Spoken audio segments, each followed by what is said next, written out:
Donc bonjour à toutes et à tous. Donc moi je me suis intéressée à la question de qui gouverne les programmes de développement rural leader dans les territoires ruraux. Et en fait je vais vous présenter nos études de cas entre la France et l'Italie avec par moment des focus sur les territoires que j'ai moi-même explorés. Donc moi j'ai plutôt exploré Ouest Cornouailles, Pays d'Arcachon-Val de Leyre, Delta 2000 et le Galles de Vénétie orientale.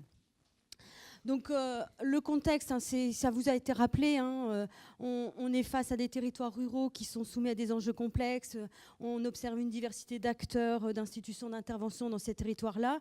Et en fait, l'enjeu de notre recherche, c'était de s'interroger sur la gouvernance et les politiques publiques en faveur du développement durable des territoires ruraux.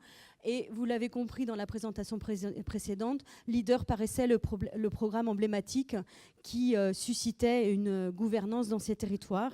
Et donc, c'est tout logiquement notre question principale a été comment l'approche LEADER mobilise-t-elle des institutions, des acteurs publics et privés à différentes échelles, et finalement, quel impact a-t-elle sur la gouvernance locale et sur l'efficacité des politiques publiques ?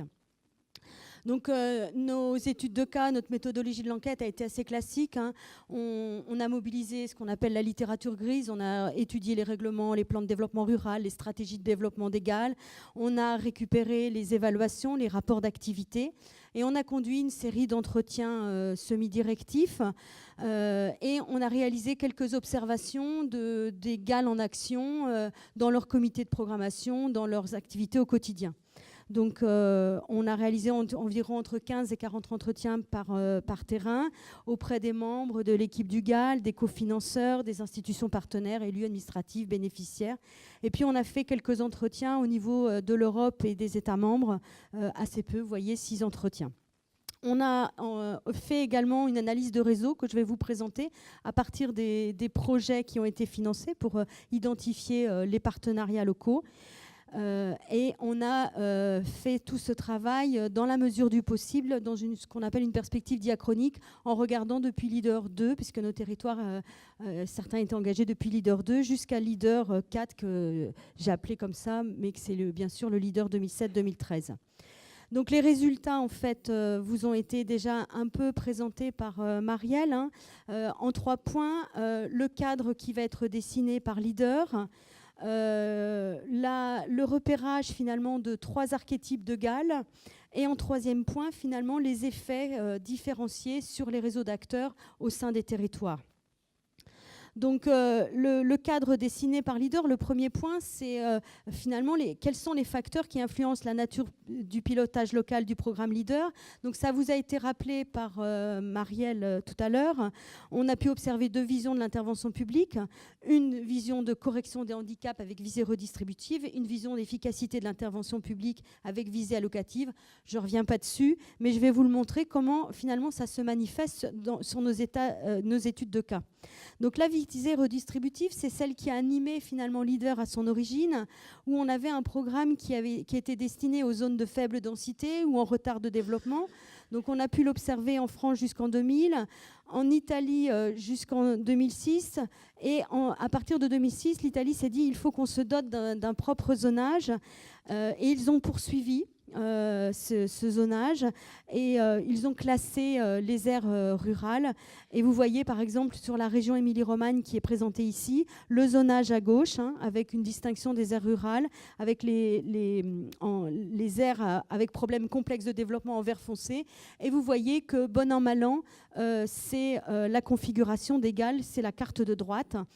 Mis à part le GAL orange, le 3, c'est le GAL Delta 2000 et on va voir qui sera dans une stratégie de soutien à un parc. L'autre vision qu'on a en France, c'est celle de l'efficacité de l'action publique, où on va sélectionner des territoires dits organisés. Et clairement, la France, en 2007, souhaite que ce soit des pays ou des parcs naturels régionaux qui s'engagent dans cette programmation. Donc de cette vision quelque part allocative ou redistributive, en fait, ça va finalement déclencher une organisation ou des compositions de GAL un petit peu différentes. Donc, dans la vision redistributive qui est présente en Italie, on va créer des structures ad hoc pour mettre en œuvre Leader, avec des instances leaders formalisées. Les structures vont s'appeler GAL, et elles vont prendre la forme en Émilie-Romagne ou en Vénétie, dans nos 2 régions d'études, de consortiums ou de coopératives. On a un nombre d'acteurs engagés qui est assez variable. Vous voyez, de 42 personnes à 93 personnes. Mais ce qu'on peut remarquer, c'est l'absence des associations au sein des GAL. Alors, les GAL sont des structures formalisées, avec des statuts juridiques. On a une assemblée générale, et ce sont des sociétaires qui se réunissent avec une part sociale achetée. Les acteurs publics sont les communes, et on a très peu d'intercommunalité en Italie. Les chambres de commerce, les provinces, les parcs s'ils existent. Les acteurs privés, ce sont des entreprises, des organisations professionnelles et des syndicats. L'Assemblée générale est convoquée 1 fois par an, et en fait la gouvernance au quotidien va être mise en place et suivie par le conseil d'administration. C'est quelques personnes, une petite dizaine en début de programmation 2007-2013. À la fin, on est souvent sur des chiffres de 5 personnes, parce qu'il y a des jetons de présence, et c'est pour limiter les coûts. Dans la vision efficacité des politiques qu'on retrouve en France, on est plutôt en appui à des structures territoriales qui sont déjà préexistantes. On n'a pas d'instances leaders qui sont formalisées. En France, ce sont des structures publiques qui vont accueillir le programme leader, ou des structures dont les membres sont des membres publics.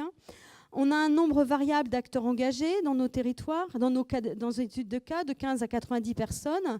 Et ce qu'on peut observer, c'est l'absence d'entreprises privées. Elles sont uniquement représentées via des associations, via des chambres. Le programme est piloté par un comité de programmation qui réunit des acteurs publics. Pour les pays, ce sont les intercommunalités. Pour les PNR, on a des intercommunalités et des communes. Et parmi les acteurs privés, on a bien sûr des organisations professionnelles, mais aussi on a une part importante d'associations. Cette structuration va aussi conditionner les registres de mise en œuvre du programme Leader. En Italie, on a un registre extrêmement formalisé ex ante, donc au moment de l'écriture de la candidature, assez réglementaire.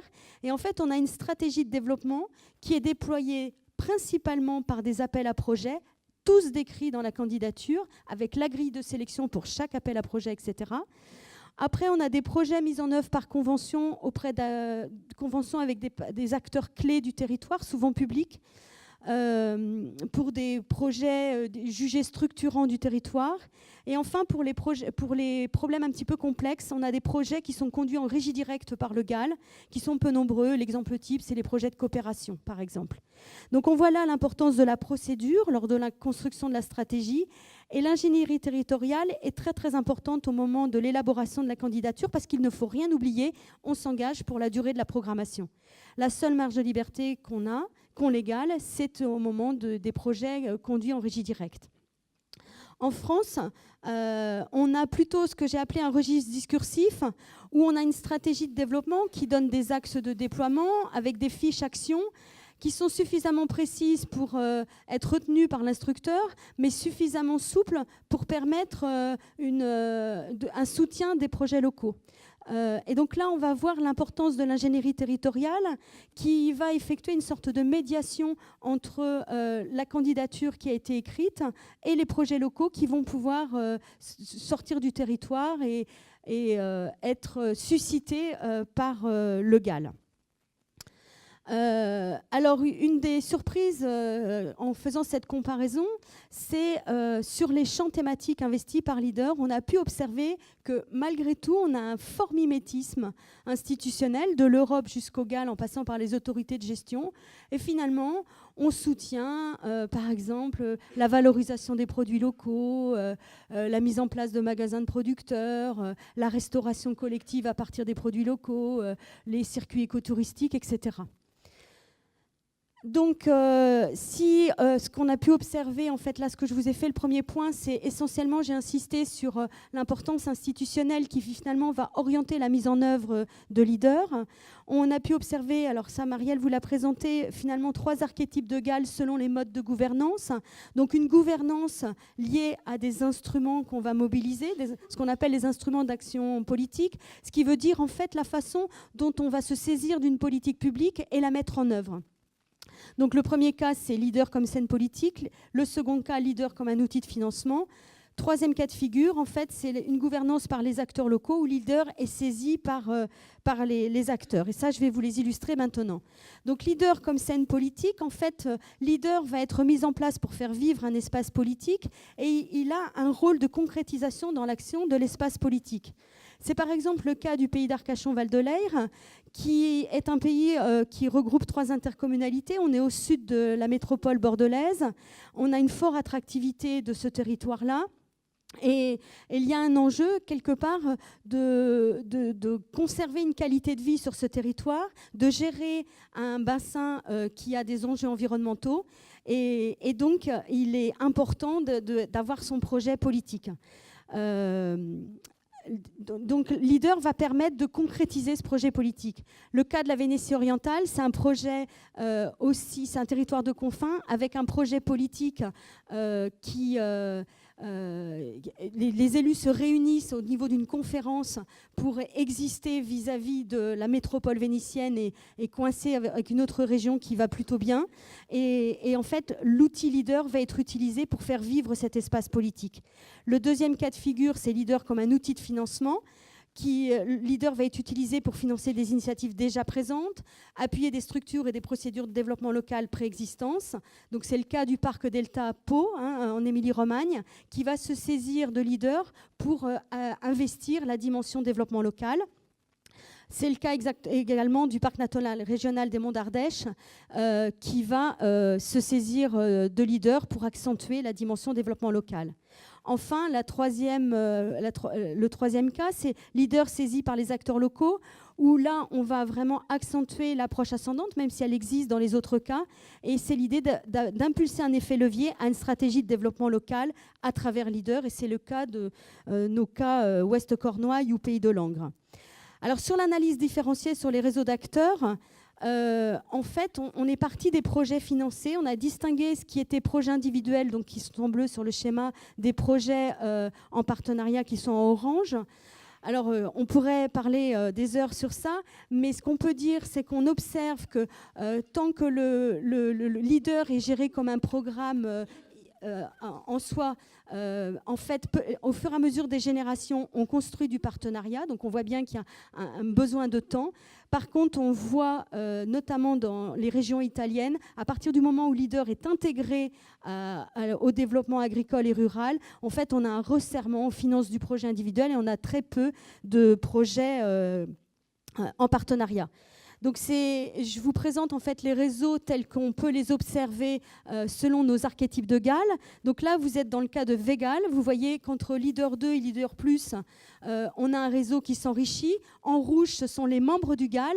En gris, ce sont les bénéficiaires. Et en bleu, ce sont les partenaires. On voit que le réseau s'enrichit autour des membres du GAL, qu'ils suivent. Alors là, je vous fais le tour des présidents du GAL. Donc on voit le rôle politique du leader qui est très important pour justement construire le réseau. Et on voit un leader 4, même s'il est tout petit, on voit un réseau qui s'étrique. C'est finalement le programme leader a du mal, est empêché quand il est intégré au développement agricole et rural. Le GAL poursuit son activité. Si j'avais intégré l'ensemble des appels à projets, Interreg, LIFE, etc., qu'il mène aujourd'hui, on aurait un réseau très très dense, encore plus dense que Leader Plus. Et donc, finalement, leader aujourd'hui, c'est 6% de l'activité du GAL. Je vais un peu plus vite sur l'Arcachon-Val de Leyre. En fait, pour construire sa stratégie territoriale, le GAL a combiné avec les politiques publiques qui étaient à sa disposition. Et donc, on va voir l'importance de nos partenaires qui sont ici, qui sont en fait le conseil régional et le conseil départemental, qui vont soutenir le GAL. En plus, ça facilite parce qu'il y a besoin des cofinancements. C'est un projet lié à la qualité de vie. Donc on va voir des associations culturelles très importantes, service à l'enfance, le rôle des intercommunalités, notamment l'intercommunalité avec les personnes les plus jeunes. Le GAL Delta 2000, là c'est un réseau centralisé. On voit un GAL aussi qui se resserre. Et on voit que le GAL, finalement, conduit à une mise en relation extrêmement importante des acteurs publics du GAL. Les plus importants, les petites communes sont plutôt là. Et on voit que dans le réseau, il n'y a plus d'acteurs privés. Donc la même chose, c'est comme le VGAL, on va mobiliser d'autres outils pour travailler avec les autres acteurs du territoire. Et alors je poursuis. Et notre troisième cas de figure, avec leader avec les acteurs locaux, on voit le GAL en vert qui en fait structure les intercommunalités du territoire, un réseau qui est assez dense. Et finalement, il va contribuer à la construction d'une fédération d'intercommunalités, un réseau qui s'est construit au fil du temps, au fur et à mesure des programmations. Donc je termine, parce que je crois que je suis juste. Ce qu'on peut dire en conclusion, c'est qu'on voit une instrumentalisation de leaders qui est croissante avec le degré de décentralisation. On a des facteurs nationaux et régionaux marqués qui vont influencer les modes d'intervention nationale et régionale selon les modalités de redistribution et d'efficacité des politiques, qui vont influencer finalement la structuration des GAL et la place des acteurs dans les démarches de développement. Évidemment, il y a aussi des différences selon les acteurs engagés dans le programme LEADER. Là, on est plus sur la variable locale et c'est lié à l'origine des acteurs et des stratégies qui sont engagées. Ce qu'on peut observer, c'est quel que soit l'égal, finalement, c'est un programme qui se déploie au sein d'un réseau d'action publique où les membres publics du territoire sont importants et centraux. Et que ce programme-là nécessite un apprentissage, ça a été dit dès l'introduction. L'apprentissage, il se fait aussi au sein d'un réseau et qu'on voit que les acteurs privés, ils étaient souvent en bordure de mes réseaux ou alors ils disparaissent au fil des programmations. Donc, est-ce que c'est des difficultés, un manque d'intérêt pour les acteurs privés, finalement, pour un tout petit programme? Voilà, je vous remercie.